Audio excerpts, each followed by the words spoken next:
The Pulse School on realagriculture.com is brought to you by Saskatchewan Pulse Growers and Nodulator XL.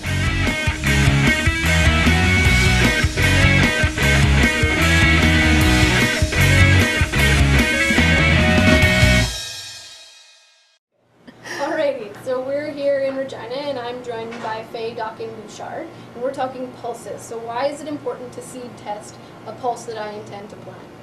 Well, it's important to seed test so that you know what you have before it goes into the ground. So test to see what your germination levels are, vigor, and then of course the disease levels that you might have in your pulses, so that you can make the proper management decisions even prior to the seed going in, so such as using a seed treatment.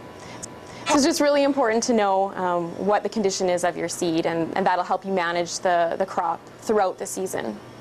What could be wrong with it? Well, the big issue that you'll see in seed testing labs would be diseases. So you'll get a report back from your seed test that tells you what diseases are present, perhaps even what other things are growing on the seed, such as saprophytes, that won't be as big of an issue. But you'll go through your seed testing results, and from there you can make a decision whether or not you want to use that seed, or whether you want to use a seed treatment, or whether everything's just good to go. So what are some of the diseases that we might see on that seed test? Well, some diseases that you might see on any of the pulses, so chickpeas, lentils, peas, would be things like botrytis, sclerotinia, and fusarium.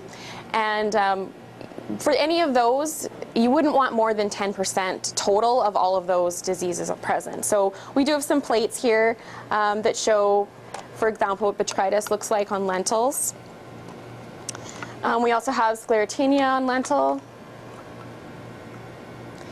And then fusarium as well, which would be possible to show up. That would be kind of a pinkish colored growing on the plate. So as I said, total 10% for those. Anything above that, you'd want to use a seed treatment for any of your pulses. So we also have Asco Qaeda blight. We know that those show up on our crops during the field season. That's something that we'd consider using a fungicide application on later on in the season, but those can also show up in our seed. So if you had an Asco Qaeda problem in your crop, it might be showing up in your seed. For those, we do have an example on peas, Asco Qaeda on peas. If you had more than 10% of that, 10% Asco Qaeda in your pea sample, you'd want to use a seed treatment. If you have more than 5% Asco Qaeda blight on your lentils, you'd want to use a seed treatment. And for chickpeas, there's a really low threshold because you can't even get crop insurance if you have too much Asco Qaeda on chickpeas, just because it's such an aggressive species on chickpeas. So 0.3% would be our maximum for that. Do some people just still not treat their seed because they see lower levels? I think that using a seed treatment is becoming more and more popular, and it's kind of a extra insurance that you can put onto your seed before it goes into the ground. Because if you have adverse conditions after seeding, before the crop really gets off to a good start, then just having that extra seed treatment there to protect your seed until it can get strong enough to resist some of the environmental things that are out there that can be helpful. Also keep in mind that there could be diseases in the soil, so even if you have a low level of disease in your seed, you could still have diseases out there that could be affecting your seedlings, especially, again, as I said, if there's adverse conditions in the field. Are there diseases that we're expecting to see in higher numbers this year as compared to last year? Actually, it looks like the seed from 2013 was pretty good overall. We know it was a record crop and that there wasn't a lot of major disease issues during the field season, and that seems to be reflected in the seed testing results from this year as well. For example, we have a plate here that says squeaky clean lentils. Really no disease showing up on any of the plates here in a few of these samples, and that wasn't uncommon in seed tests this year, which is great. So there's nothing that's causing a major red flag in terms of the seed testing labs. We do see, for example, on lentils, we'll see anthracnose showing up in seed tests.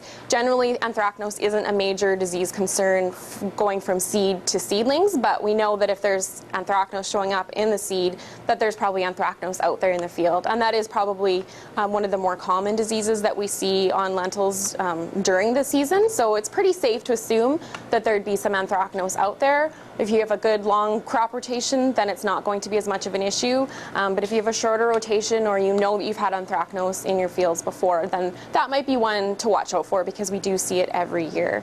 As well as Sclerotinia, because Sclerotinia can infect any of our pulses, as well as canola, flax. It's something that can be showing up throughout our rotation. So if we get a wet year, we can be pretty confident that Sclerotinia will be an issue. So it's not so much something that's going to be flagging because of what we've had last year, but just the diseases that we know that can be an issue, and if we get wet conditions at the right time, then it would be more of a problem. When should we get our pulse seed tested? Well, the seed can be tested any time before it's planted. There's usually kind of a peak season maybe in the seed testing labs where lots of seed is getting tested, but it actually only takes about 5 days for the seed test itself. So it could be done shortly before seeding, but any time after harvest you can have the seed tested and see what diseases are there.